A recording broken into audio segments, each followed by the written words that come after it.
Frank J. Avella here with the Contending, speaking with Tom Nesher, the writer-director of Israel's international feature Oscar submission, Come Closer.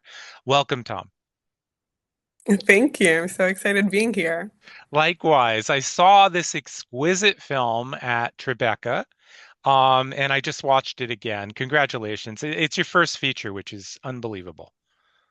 Thank you. It's a pleasure being here. It was a pleasure being in Tribeca. It's the first feature also for both of the actresses, so they're equally excited. It's honestly hard to believe, which we'll get into later. I wanted to mention Greenwich Entertainment just acquired the film for U.S. distribution. Is that correct? That is correct and also exciting. Do we know when? We don't know when yet, but I'll keep you posted. Great. Okay, so this is a highly personal work for you. Can you speak to creating art from something that's so deeply personal and tragic? Yeah, so I always knew I wanted to make films, and I gathered notes for films since I was a very young child. And I knew that I wanted to make a film about young people while I'm still young because I felt that it's unfair that only older folks get to tell our stories.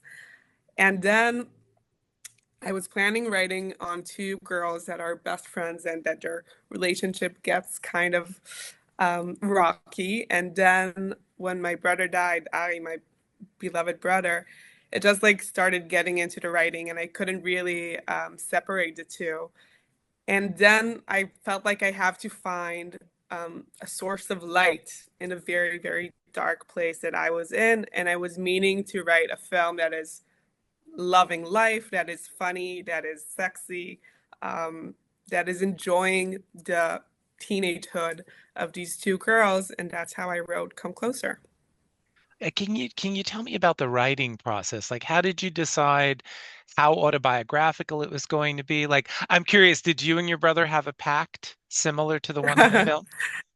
Not this pact, but we did have another one, which will be kept secret. um, but it's not based on a true story exactly. It is based on true emotions in a very deep way. There were a lot of things I was experiencing that I was looking for scenes that could portray them. I was looking for images that could carry the meaning of the emotions I was experiencing. For example, like the way they enter his phone and they're in a tent that has like this intimacy, or when she burns her tongue. All of these images were just a portrayal of what I was feeling that time and not of the actual events that happened in my life. It's one of the things I love so much about the film is the way it examines the way people deal with grief. Because everybody comes to it differently, and yet we're expected to grieve in a certain manner. And I specifically loved when Eden put on his clothing. That moment just did something to me. Thank you so much. It's one of the first scenes I wrote. I I read it in like maybe 2 weeks after the passing of my brother. I was at my parents' house in his room looking at the closet, and I was like having this urge, but I didn't do it in real life. But the script was what allowed me to have like all of my fantasies coming true, all of the ideas that I had dealing with grief. That was also funny sometimes and joyful in very particular moments. Like it has a lot of complexities to it, and I think that eventually you just have a lot of love left with you. Even if the person you love is not in the room anymore, the love in your heart is still very existing and real. And that's what the film is about eventually. Yeah, absolutely. And I'm sure you get asked about catharsis all the time. I'm curious along the journey. Was there a specific point? Because let's face it, when somebody we really care about leaves us, that that hole is always there. But was there a specific point where you felt, I don't know, for lack of a better word, healed? I think that when we shot the ending of the film, which I'm very much connected to, and I feel that it represents what the long process of grief is for me in a very deep way. I won't ruin it for people who haven't watched it yet, but eventually you're left with the love for the person. That's what I can say about the ending. And shooting Dad and having Leah, my actress, experiencing that with me and understanding in such a deep way what I was going through. Grief can be very lonely, and having that possibility to share it with my crew and with my actresses, and now with an audience in such a deep way. Sometimes when people from the audience come up to me, they tell me their personal stories, they're laughing, they're crying. It's just so powerful to me. And that is like the most cathartic thing for me. Just meeting the people that are connected to this film and sharing this emotions with them. Mm. Okay, I don't want to give anything away either, but I need to say that this is a queer positive film. Because there is Queer so positive is a good term for not giving too much away about yeah, it. because there are so few in the international feature submissions this year, like so few. hmm So I don't know how to speak to that, but I just want to throw it out there. I feel like the queerness of the film is very much representative of my life and of my generation, and of the easiness of it, especially for the main character and less for the other ones. That it's just a very existing possibility in a given moment, and it's not such a big deal in the film. Like it's not, and now this is all about this.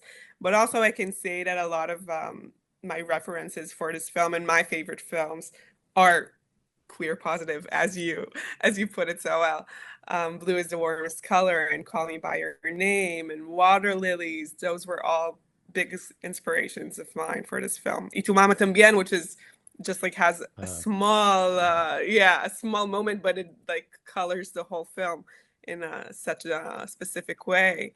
Those films were all big inspirations for me. And let's talk about your inspirations because I wanted to ask about what filmmakers you've been most inspired by. I know your dad obviously is a very famous and celebrated Yeah. film director.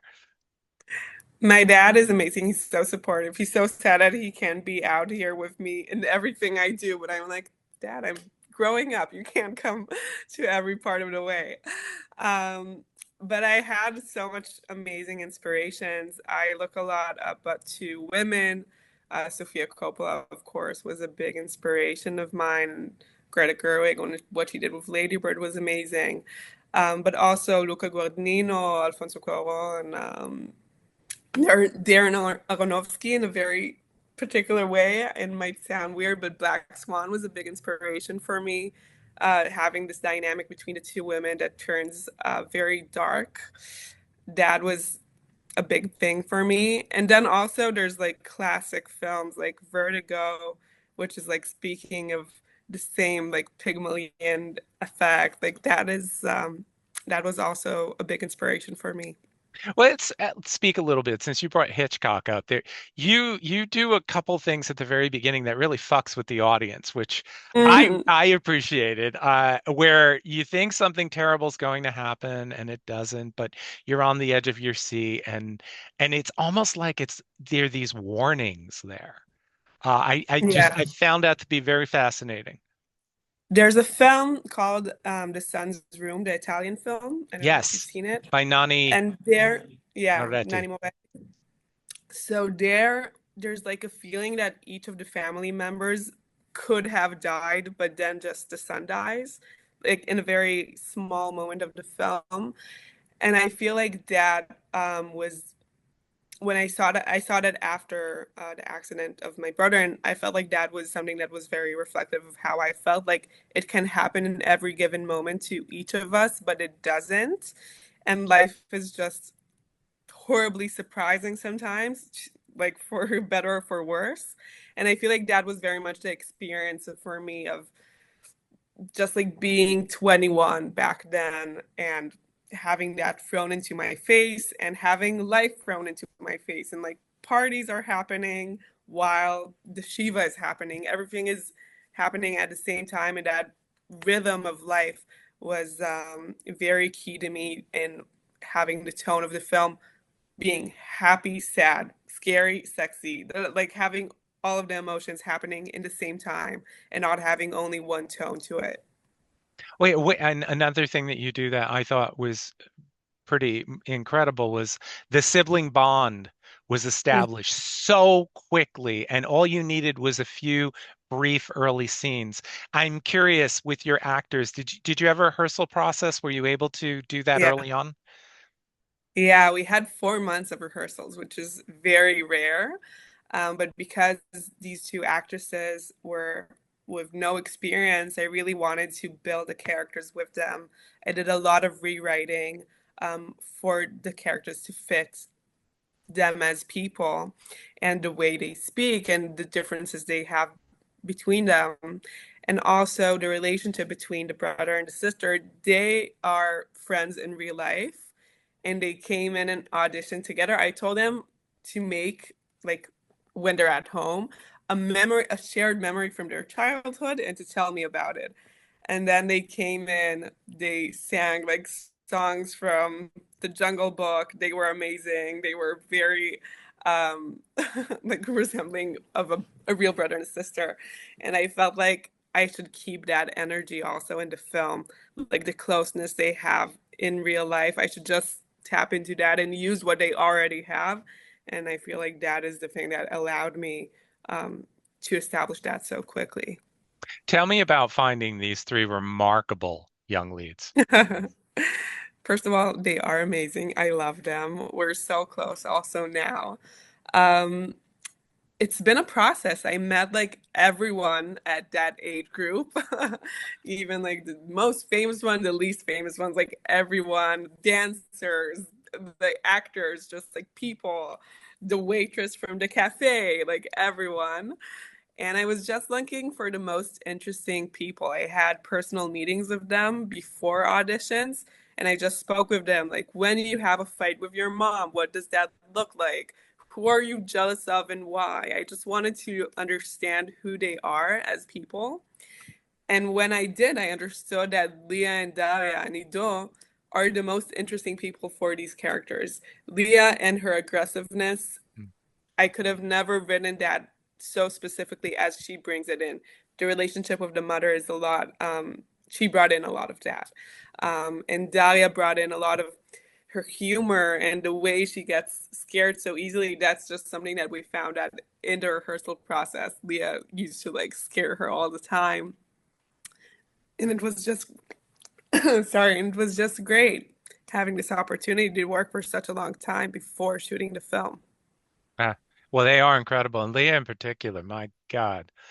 Um, with everything going on right now in our crazy world, it's a very timely film in terms of dealing with grief.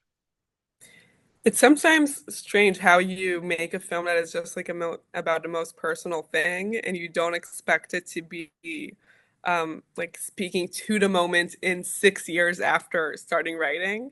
But it is like that right now. There's a lot of people who have lost their loved ones this year. It's been a very tough year in our region, and it's it's just a very powerful experience to be able to give that to people. I remember how I was looking for films about siblings, films about loss, when I was experiencing this for the first time, and I'm glad that I have this film to give to someone at this time. You do. Honestly, it's a gift, Tom. Thank you. So being chosen by Israel to represent Israel in the Oscar race, Mhm. how does that feel? Amazing. That feels so good. We were hoping for that and praying for that, but we still didn't expect it. And it was such a beautiful, beautiful surprise. And we're so glad being here and showing the film to American audiences. We honestly feel so blessed. We're now screening the film in LA and next week in New York. And it's just a great gift that we got. I think hopefully enough people will see the film so that it will make the short list. Israel has a very strange record. It's been nominated 10 times and it's never won. And it is the country with the most nominations without a win.